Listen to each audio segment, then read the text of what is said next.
Hello, everybody. Old Buck Dave back again with Two Old Bucks, episode 186. And with me is Old Buck Dale made it. Old Buck Dale made it. It was touch and go there. You said you were going to be off on another adventure. So I was getting I'll really talk worried it was about going to that. have to be one old buck today, but you showed up at the last minute here. I am going to tell you about that adventure. You're going to tell me about that Yeah, adventure. I'm going to tell you Okay. about that adventure. So, oh, so let me begin. Good people, listen out there. Old Buck Dale had an offer to help with a home remodel. Um, this gentleman that I helped before, he does that business, and he asked me to help, and I did, and they liked my work, and we did another house. This is a third, uh, remodel. So, and I do small electrical things like face plates and covers, or maybe hang a chandelier, things like that, little things. So to get to the crux of the story, yours truly accepts a position of agreeing to help. And on the first day, like I do every day, I spin the wheel of maladies. Don't you?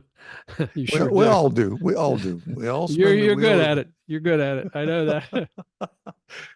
we all spin the wheel of maladies, and you don't usually find out until later what it lands on. And so we hope for the best. And uh, in this case, it just turned out to be cramps because I was dehydrated. But I said I would do it. He told me where it was, and that was going to require me to take three buses, three buses to get from Great. my place To to where? the To job site. Atlanta? Where is it? Atlanta or what? Well, like I mentioned when we spoke briefly earlier, if we both started out at the same time, you could have been in Charleston before I got to a city less than 25 miles away. Shit. Uh, so so anyhow, I gets on the bus, and then it's a morning rush hour, and I'll mention this there's one stop where 23 people get on wearing the same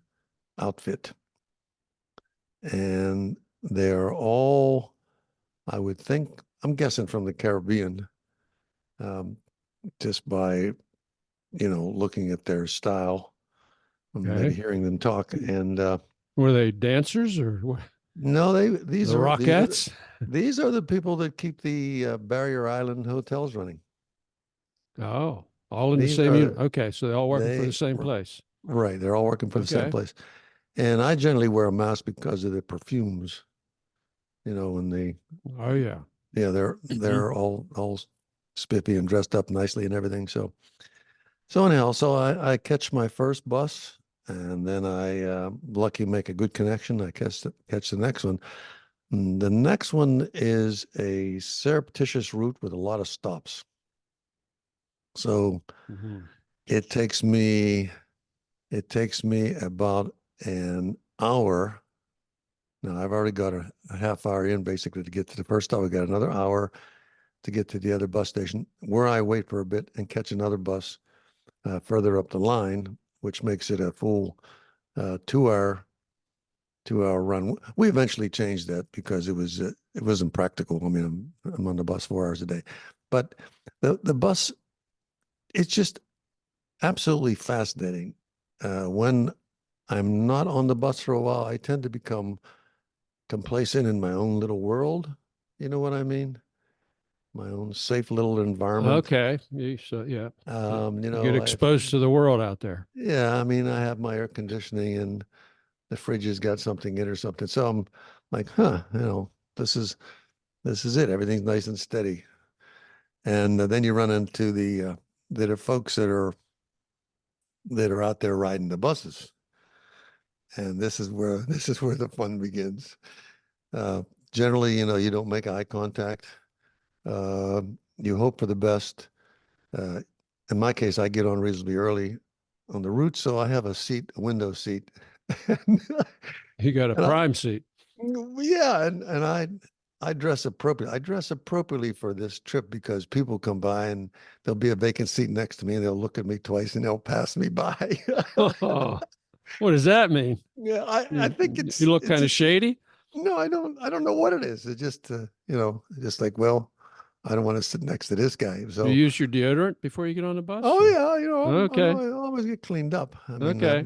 my wife makes sure I go out the door in my best worst stuff or something, I suppose.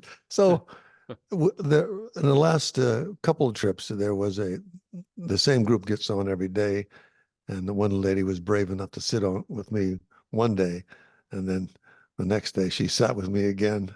Wow. The next day she sat with me again because there was a free Figured you're seat. safe at that point. Yeah. So, You're but harmless.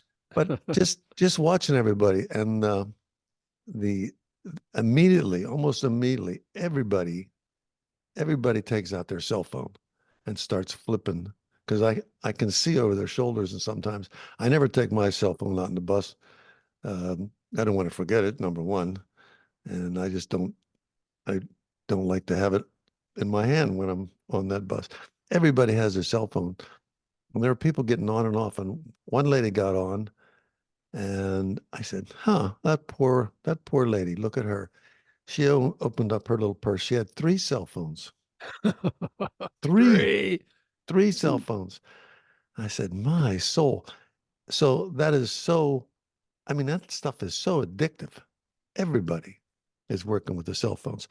So we make it, I make it, I stay quiet and I go to all the stops and there's all the antics of people getting on the bus. But I sit quietly and I watch it all. And, but, but it's so fascinating to watch all this stuff because I don't actually own a car. My wife lets me borrow hers every now and then. So, Not often enough, apparently. well, I can't. It's not easy to do that. She has her I own know. I know. obligations. But sitting in the bus, you sit high, you can look down on other vehicles. You can. One stop is the local airport, which is a Hmm. pretty busy location, and you can see a lot of things from that vantage point that you wouldn't see in the car. In fact, you hardly can see anything in that airport in the car. If you're driving, you don't have no time to be looking around at things. So, so all this stuff is going on, and I'm thinking to myself, I said, I'm going to perform an experiment. Uh-oh. Yeah, I was gonna say, you ready for this? Uh-oh. I'm ready, Dr. Frankenstein. And only on the two old bucks to hear stuff like this. You know what I mean? That's for So sure. I said to myself, everybody is constantly they constantly have earbuds in. Most Hmm. of them Yeah. are Bluetooth, Hmm. um, They're in and their own sometimes world. Yeah. yeah, they're in their own world. So I said, I wonder if this will work. So what I did was I got an old pair of uh, wired earbuds. And I then took a small straw. It was a blue straw, like the kind you sip a drink with, right? You following me? Yeah, I'm with you. You got a Okay, straw and earbuds. right. So then I took some gum, chewed it up nice and soft, and stuck it in the end. I stuck it in the end of the straw. So I mean, the straw I had cut to maybe 2 inches, let's say, or 2.5 inches. So you had a So can two you, you had a 2-inch piece of straw right, with a little bit of gum in the with end. gum in one end. Right. And then I stuck the earbud plug into the gum on the end. So then when I got on the bus, I put the earplugs in my ear and put the straw in my mouth. Oh, jeez. Nobody else could do this.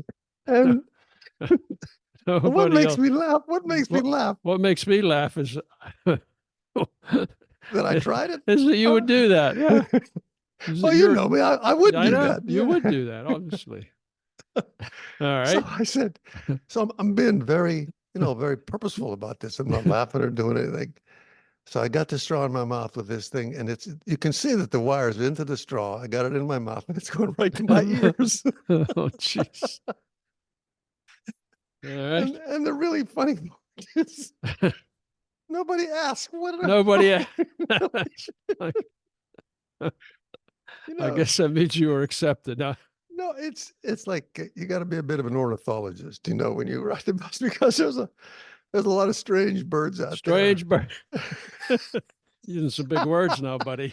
I'm telling you, Uh, if I didn't amuse myself on that length of a ride, it would become tedious, and it will mhm, be tedious. I won't do it for more than a week or two, uh, until maybe finish the floor or something like that. mhm. But just thinking about that stuff and looking out the windows, and one of the things that caught my eye, and it made me think of you I'm is sorry. I've got this picture in my head now. You looking out the window with the straw in there. I think I'm going to start walking around on Main Street or something like that and see if anybody gives me a second look. They'll say, "What do you Oh, got there?" you'll get a look, all right. I'll say, "I'm just talking to myself." You'll get. Are you answering? They'll say. Okay. So, and of course, when you have this much time to kill without playing with your phone, I guess, I'm looking at things and I saw something, and one of the things that, for some reason, we were either stopped or something. I had time to focus on this sign, and it was a couple of it was an advertisement for um, like a theme park or something, and so showed some giraffes. The animal Yeah, giraffes. yeah, I know what they are. Yeah, Yeah. okay, so I don't think I need to explain that to you anyhow. I'm looking at that. I said, man, that's a case where they really should not spell giraffes like that. Oh, look Yeah, who's giving spelling yeah, lessons. I said, that should be that would just start with a J, giraffes, Mm. giraffes. So, and I think the strangest thing about it is I'm laughing to myself that I'm thinking this. So Hmm. maybe I am losing my mind, or maybe this is how you cope, because I think, Maybe.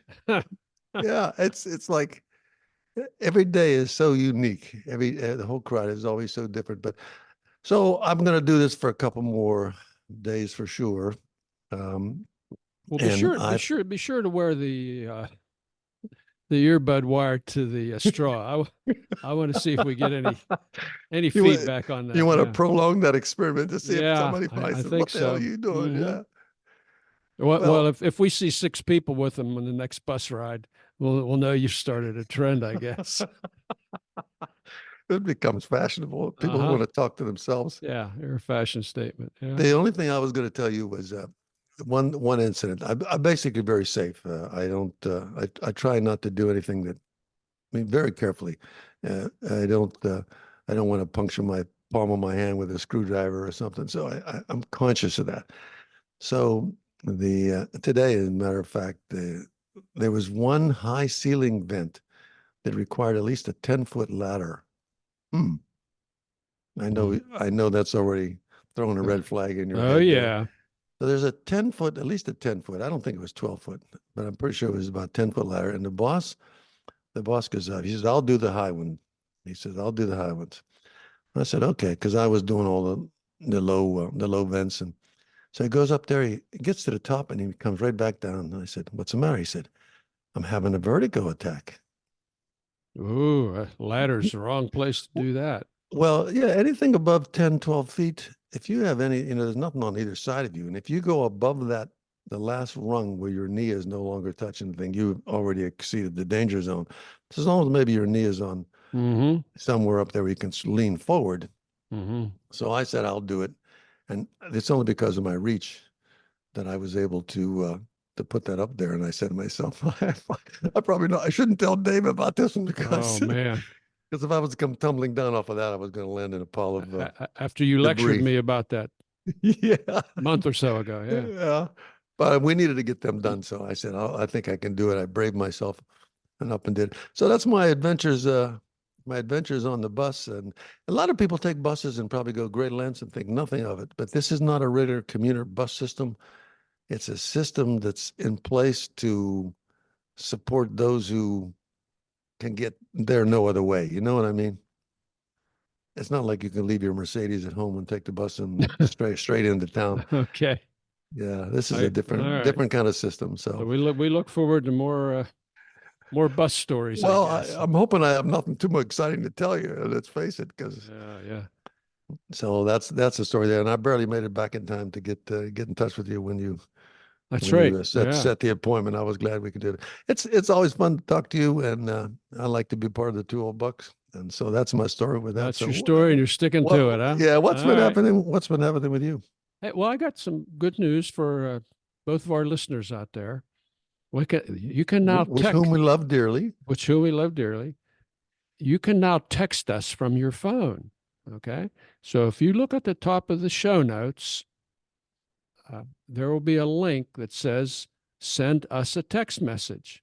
All right. So you just click on that link and it'll open up a text box on your phone and you can key in a message to us. So we look forward to hearing people, reading people's text messages, what they think of the show. So it's another way you can contact us, in addition to the email and the voicemail that we already have. So we're trying to make it as easy as possible for both of you out there to contact us. Hey, You know, we need to hmm. mention VV1 again. I think yes, we do. We had It's mentioned official. It's official now, right? she officially has a new knee. Just got a note from her yesterday. She's on the road to recovery. She's off of the oxy now and on to Advil. So things are looking good. She's right on schedule, and I told her just to listen to her doctor. Don't go out and do any polkaing yet. But so so good luck to Vivi on the road to recovery. Look forward to having you back on the show again soon. So we can have some firsthand knowledge of. We're looking for a report. We're looking for a detailed report on this Yeah. on this surgery and recovery. Well, we care about her a lot, so we wish her the very, very best. Yeah, that she gets well quickly. Absolutely. Hey, speaking of recovery, Hmm. I just read an article in the Washington Post. Okay. Now, and I'm just going to quote a little section of this article. It says, once just in hospitals, IV drips have become a crossover sensation in the health, wellness, and travel sphere. Travelers previously had to rely on painkillers and sunglasses for hangover, melatonin for jet lag, or copious amounts of caffeine or sleep for exhaustion to recover from travel related afflictions. Now they are looking to hook up to IVs to erase the excesses that could derail their vacation. And you don't have to venture far to find them. IV drips are popping up in hotel spas, resorts, casinos, and shopping districts. You can even order one from the cushiness of your rental property or hotel.com. Isn't that amazing? You can now Well, order an IV drip. let me say this about that. Yeah. What do you think I, of that? I do not like needles. I don't like IVs when I have to take them. When they say count from 100 backwards, I don't like that at all. And I'm thinking, I assume in those places where basically the hospitals where I might get hooked up to one of those, you have some sanitary conditions. Everybody is good to go, right? So, Mhm.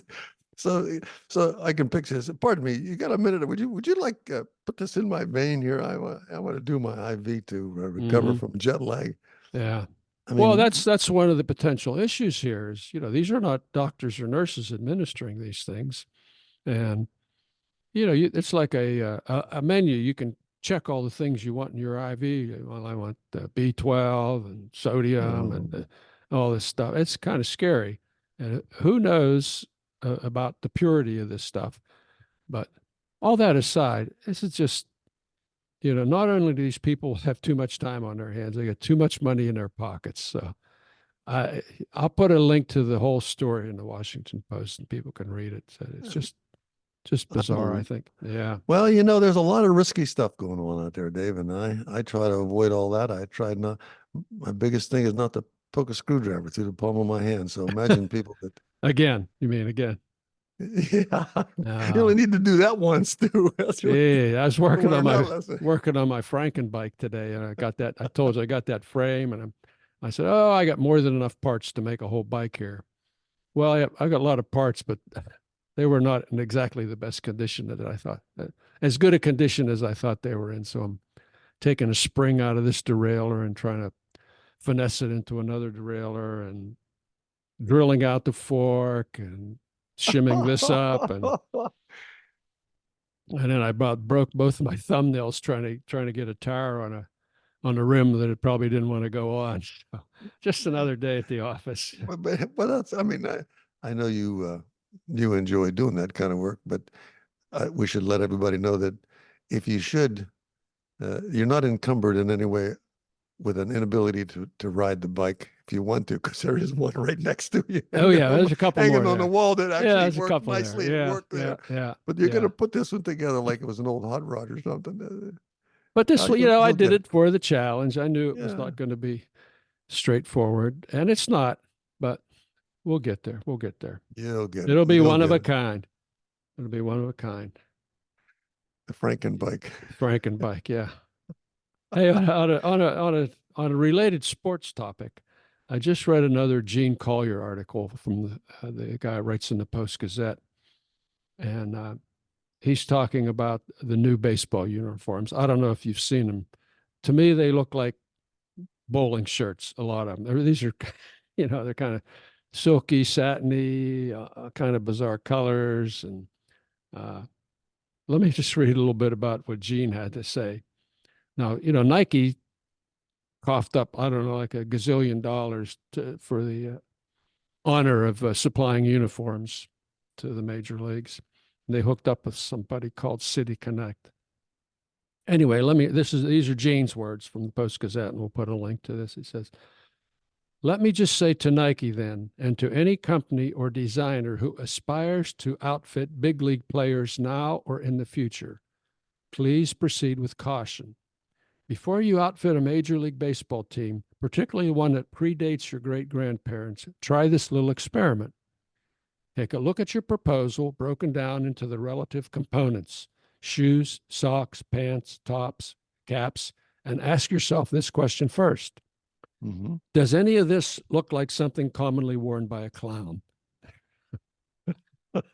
A cap that looks like it was fashioned from half of a giant grapefruit. Shoes that are lime green or fluorescent orange. Tops that look like they were pulled from the hamper of the Golden Girls.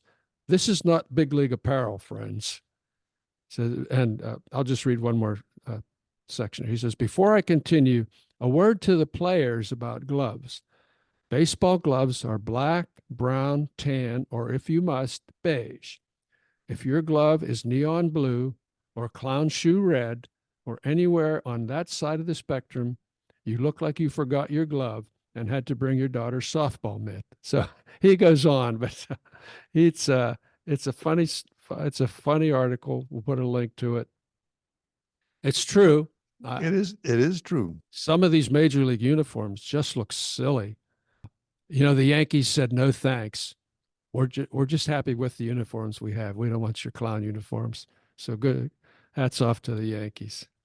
The baseball uniforms, I always thought had a uniqueness. I mean, there was nothing like them. I mean, that's right. You knew it was a baseball uniform. Yeah, it was. I mean, you know, we're showing our age again with the high socks and so on. So is Gene, of course.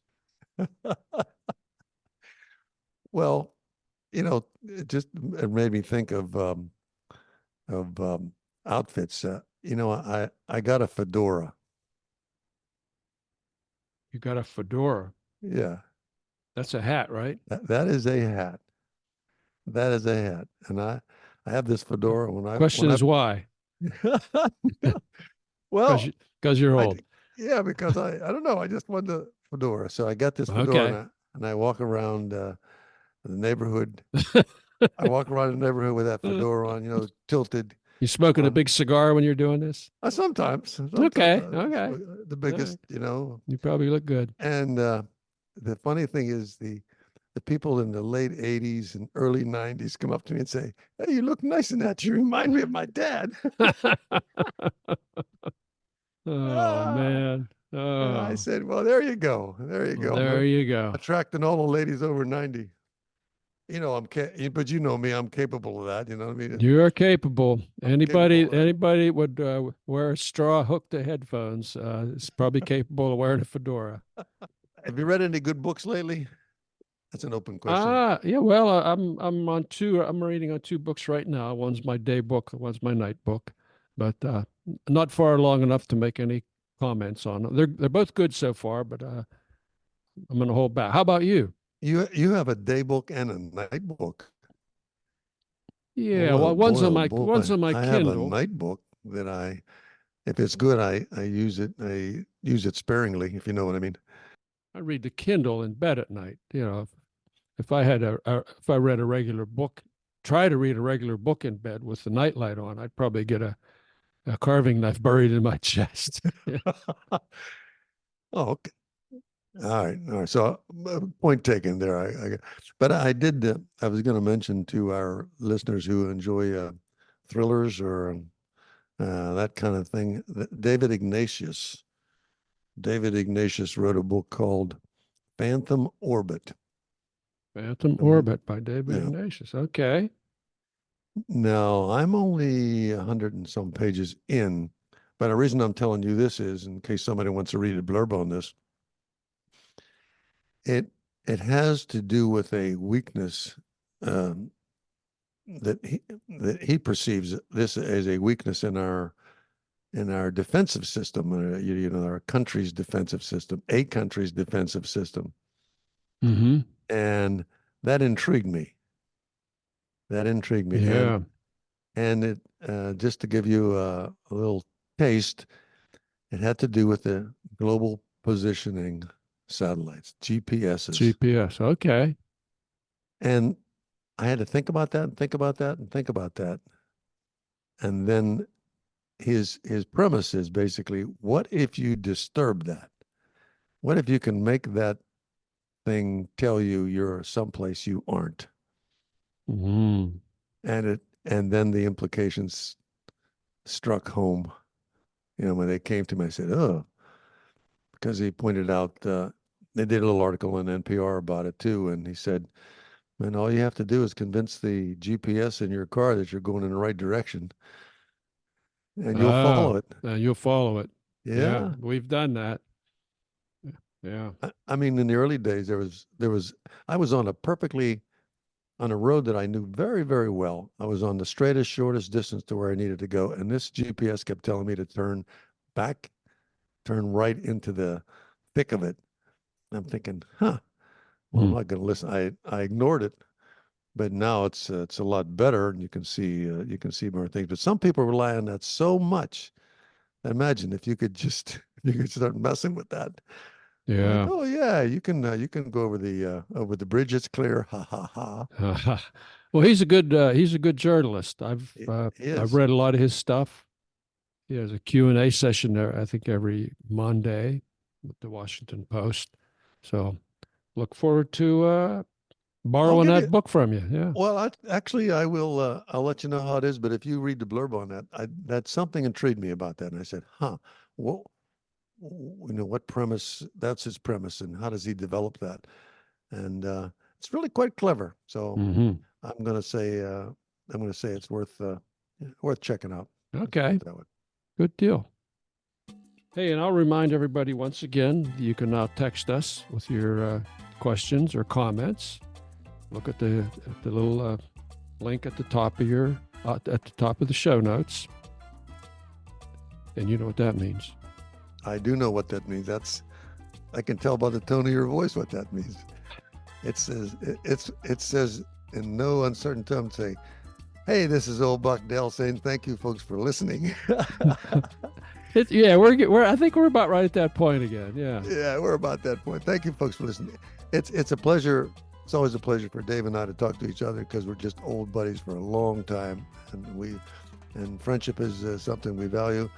So we enjoy talking to each other. We appreciate anybody who listens and listens to us. So thank you all very much. And this is old Buck Dell saying I'll talk to you next time. And this is old Buck Dave saying anybody that requests one, will send you a picture of Dell with his earbuds and straw in his mouth. Guaranteed, folks. I don't have a picture of that yet, but I wasn't going to put Well, one we're on going there. to get one. We're going to get one. All right. Hey, this is old Buck Talking to Dave. himself. Old Buck Dave said, take care, everybody. Talk to you next week. And get well, Judith. Bye-bye.